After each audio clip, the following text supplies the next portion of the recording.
여러분들은 예수님의 부활을 믿으십니까? 나를 위해 십자가에서 죽으신 그 예수님께서 부활하신 걸 정말 믿으십니까? 그렇다면은 여러분들은 예수님의 증인입니다. 예수님 부활하신 후 제자들에게 찾아가시고 그들에게 자신을 보여주셨습니다. 제자들은 예수님이 살아나실 것에 대해서 무서워하고 또 두려워하였습니다. 지금 자신들이 보고 있는 이 예수님이 부활하신 것이 아니라 그냥 유령 같은 존재로, 그런 영적인 존재로 자신들에게 나타난 것으로 여겼기 때문입니다. 그래서 예수님은 제자들에게 자신의 이 손과 발을 보이십니다. 누가복음 24장 39절 말씀에 이렇게 말씀합니다. 함께 읽어보도록 하겠습니다. 내 손과 발을 보고 나인 줄 알라. 또 나를 만져보라. 영은 살과 뼈가 없으되 너희 보는 바와 같이 나는 있느니라. 아멘. 제자들이 예수님의 십자가에 못 박힌 손과 발을 보고서 너무 기뻐하면서도 또 온전히 믿지 못합니다. 부활하신 예수님께서 앞에 계심에도 불구하고 그 예수님의 부활이 아직 믿어지지 않기 때문입니다.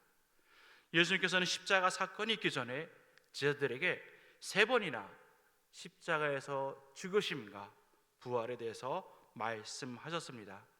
하지만 제자들은 이 말씀이 도대체 무엇을 말씀하시는지 잘 알아듣지 못했습니다. 그래서 부활의 예수님을 보고도 그들은 믿지 못하는 것입니다.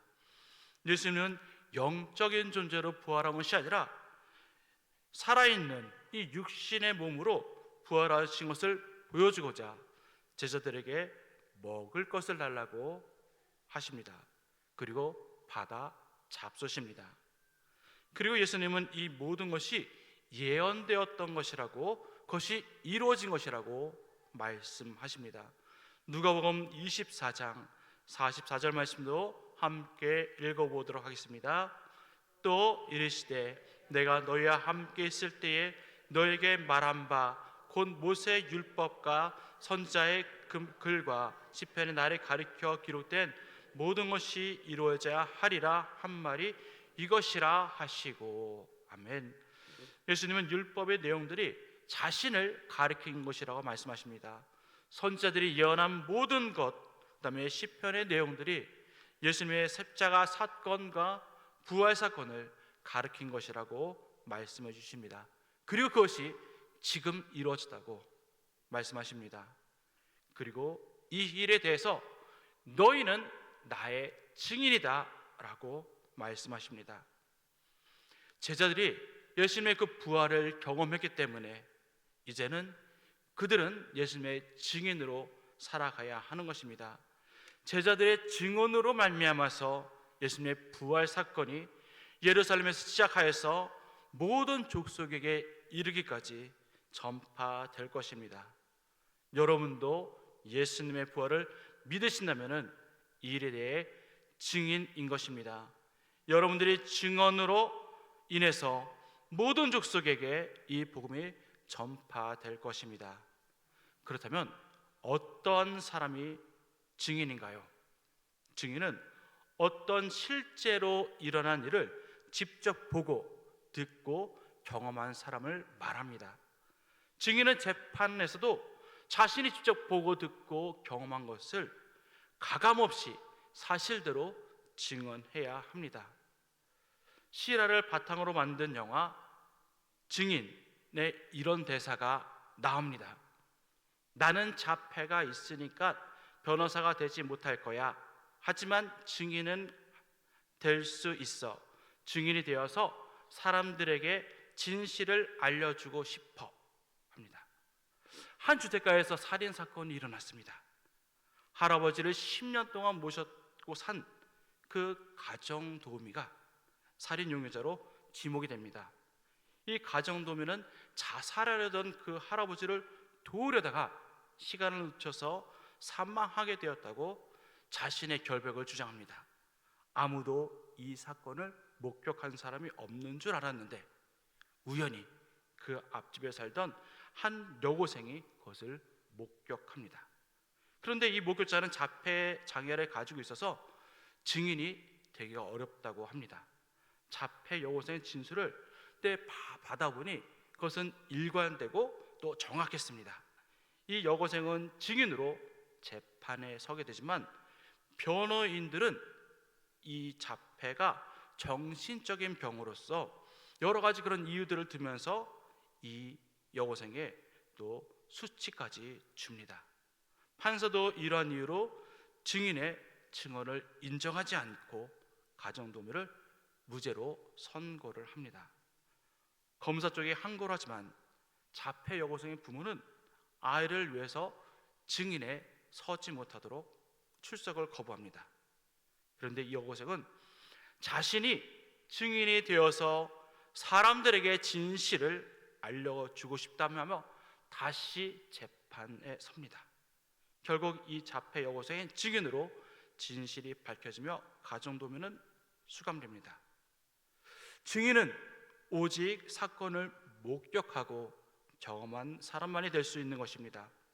때로는 증인이 되면은 자신의 수치가 드러날 수도 있고 또 증인으로서 고통을 받을 수도 있습니다. 하지만 진실을 밝혀낼 수 있는 것은 오직 그 증인의 증언뿐입니다. 그렇다면 우리는 예수님의 증인이 될 수 있을까요? 우리는 예수님의 십자가 사건을 직접 보지 못했습니다. 부활도 직접 목격하지 못했습니다. 그렇다면 우리는 예수님의 증인이 될 수 없는 것일까요? 우리는 예수님의 부활을 믿는데 우리는 예수님의 증인이 될 수 없다는 것인가요? 예수님의 제자들만이 증인이 될 수 있다는 말인가요? 예수님은 승천하시며 내 증인이 되라고 말씀하십니다. 사도행전 1장 8절에 이렇게 말씀하십니다. 우리 함께 읽어보도록 하겠습니다.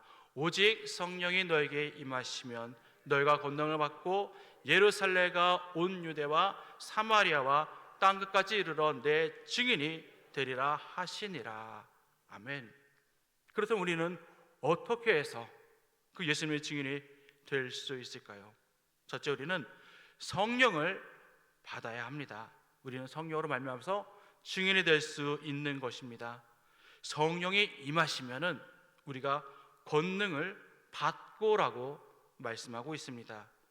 우리가 직접 예수님의 십자가 위에서 그 죽으심과 부활을 우리는 보지 못했지만은 부활하신 예수님을 우리는 경험함으로 우리는 부활의 주님의 그 증인이 될 수 있는 것입니다. 성령이 임할 때 우리는 예수님을 나의 구원자로 고백할 수 있습니다. 고린도전서 12장 3절 말씀에 이렇게 말씀합니다. 12장 3절 말씀도 함께 읽어보도록 하겠습니다. 그러므로 내가 너에게 알리노니 하나님의 영으로 말하는 자는 누구든지 예수를 저주할 자라 하지 아니하고 또 성령으로 아니하고는 누구든지 예수를 주시라 할 수 없느니라. 아멘. 성령이 우리 안에 거하지 않고서는 우리는 예수님을 나의 주인이라고 나의 구원자라고 우리는 말할 수 없습니다. 그 성령님이 우리 안에 거할 때에 우리는 성령님의 그 권능으로 그 증인의 역할을 할 수 있게 되는 것입니다. 그러면 우리는 어떻게 증인이 될 수 있을까요? 성령님이 우리 안에 거하시면은 우리는 예수님의 능력을 경험하게 되기 때문입니다. 우리는 예수님을 인해서 사망에서 생명으로 옮김을 받았습니다. 그래서 우리는 이제는 더욱 죽음이 두렵지 않습니다. 우리의 모든 어두움과 고난과 고통과 어려움이 떠나갑니다. 물러갑니다. 해결되어집니다. 우리 안에 평안이 있습니다. 이로써 우리는 예수님의 살아계심을 경험하게 되는 것입니다. 예수님이 살아계시지 않는다면 우리는 이와 같은 것들을 경험할 수 없습니다. 예수님이 십자가에서 죽은 것으로 그것이 끝이라면 어떻게 우리가 영원한 생명이 있을 수 있으며 우리의 문제들이 해결될 수 있으며 또한 평안이 우리에게 있을 수 있겠습니까? 우리는 예수님 십자가에서 죽으심과 부활을 직접적으로 보지 못했지만은 그 부활하서 역사하시는 그 예수님을 우리를 경험함으로는 그의 증인이 되는 것입니다. 증인은 목격한 사람도 증인이 될 수 있지만은 그것을 경험할 수 있는 사람도 증인이 될 수 있는 것입니다. 저와 여러분 또한 예수님의 부활을 역사함을 경험함으로써 우리는 부활의 증인이 되는 것입니다. 그렇다면 증인이 해야 할 역할은 무엇인가요? 이 일을 알리는 것입니다. 이 일을 모든 족속에게 이르기까지 전하는 것입니다. 그럼 우리는 무엇을 전해야 할까요? 누가복음 24장 46절에서 47절에 이렇게 말씀합니다. 또 이르시되 이같이 그리스도가 고난을 받고 제3일에 죽은 자 가운데서 살아난 것과 또 그 이름으로 죄사함을 받게 하는 회개가 예루살렘에서 시작하여 모든 족속에게 전파될 것이 기록되었으니, 예수님께서 고난을 받고 십자가에서 죽으셨지만은 3일 만에 그 살아나신 그 소식과 그의 이름에 의해서 죄 사함을 받게 하는 그 능력이 있음을 우리는 전해야 하는 것입니다. 부활하신 예수님을 경험한 그 이야기들을 우리는 전하는 것입니다. 부활하신 예수님의 이름에 능력이 있어서 우리는 죄 사함을 받았다는 것을 우리는 전할 수 있을 것입니다. 또 내가 기도해서 응답받은 것들 있지 않습니까? 그 놀라운 소식들에 대해서 우리는 증거할 수 있습니다. 우리가 경험한 것들을 우리는 전하는 그런 증인이 되는 것입니다. 여러분, 서울의 연신내에 가면은 불오징어집이 진짜 맛있게 하는 데가 있습니다. 저녁 7시만 돼도 사람들이 줄을 쭉 섭니다. 제가 먹어봤기 때문에 확실히 말할 수 있습니다. 우리는 경험해보지 않고서는, 먹어보지 않고서는 다른 사람에게 자신 있게 그 집이 맛집이라고 소개할 수 없습니다. 내가 먹어보지 않았는데 어떻게 그 집이 맛집이라고 자신 있게 소개할 수 있겠습니까? 아마 그 집이 맛있다고 하던데 라고는 우리는 소개할 수는 있겠지요. 근데 당당하게 그 집이 맛집이라고 추천하지 못합니다. 내가 부활하신 예수님을 경험하지 않았다면은 내가 누군가에게 그것을 증거할 때는, 전할 때는 아마 부끄러울 것이 없습니다. 내가 경험해 보지 않았기 때문에, 내가 증인이 아니기 때문에 전하는 것이 부끄러울 따름입니다.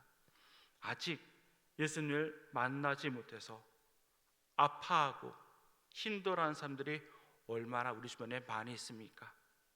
문제를 해결받고 싶은데, 병고침을 받고 싶은데 어떻게 할지 어쩔 줄 몰라 하는 그들에게 우리는 그것을 경험해 본 자로서 그들에게 그것을 알려주어야 합니다. 우리는 예수님의 그 증인으로 살아가야 할 것입니다. 증인으로 증언할 때 언제나 좋은 결과만 있는 것이 아닙니다. 앞서 영화에서 이야기한 것처럼 증인으로서 때로는 수치를 당할 때도 있습니다. 그럼에도 불구하고 우리가 증인으로 살지 않는다면 사람들은 진실을 알지 못할 것입니다. 그들은 목자 없는 양같이 어둠에서 헤매이고 목말라하고 먹을 것을 먹지 못해 심히 굶주린 삶을 사는 사람들에게, 그들이 우리 구원을 받기 위해서 우리는 잠깐의 그 수치를 이겨내고 우리는 그들에게 전해야 할 것입니다. 내가 잠깐의 수치를 당해도 그들이 구원을 받을 수 있다면 우리의 수치가 당하는 것이 자랑스러울 것입니다. 예수님도 우리를 구원하시기 위해서 십자가에서 수치를 당하셨습니다. 많은 사람들에게 조롱당하셨습니다. 우리도 예수님을 알지 못해서 고통당하는 사람들을 위해서 잠깐의 수치를 당하더라도 그들을 외면하지 않고 그들에게 예수 그리스도의 부활의 증인으로서 전하는 삶을 사시기를 바랍니다. 이번 주 저희가 초청잔치를 했습니다. 12분이 방문하시고 한 분이 등록하셨습니다. 또 돌아오는 주일은 한 주 더 행사로 저희가 초청합니다. 아직 초청을 했는데 못 오신 분이 계시거나 초청했지만은 응하지 않아서 오지 못하신 분이 계시다면은 다시 한번 이번 주를 통해서 초청하시기 바랍니다. 또 5월 18일 날 한마음 체육대회가 있습니다. 얼마나 초청하기에 좋은 자리입니까? 또 그분들을 초청해 주셔서 그분들이 정말 여러분들이 경험한 그 부활의 예수님을 함께 경험해 보도록 그들에게 꼭 전하시길 바랍니다. 그 증언을 통해 그들이 진실을 알게 되어서 예수님께 돌아오는 오이코스들이 넘쳐나길 소망합니다. 그리스도의 증인으로 살아가는 여러분들에게 주님의 능력이 가득 나타나기를 간절히 소망합니다. 함께 기도하겠습니다.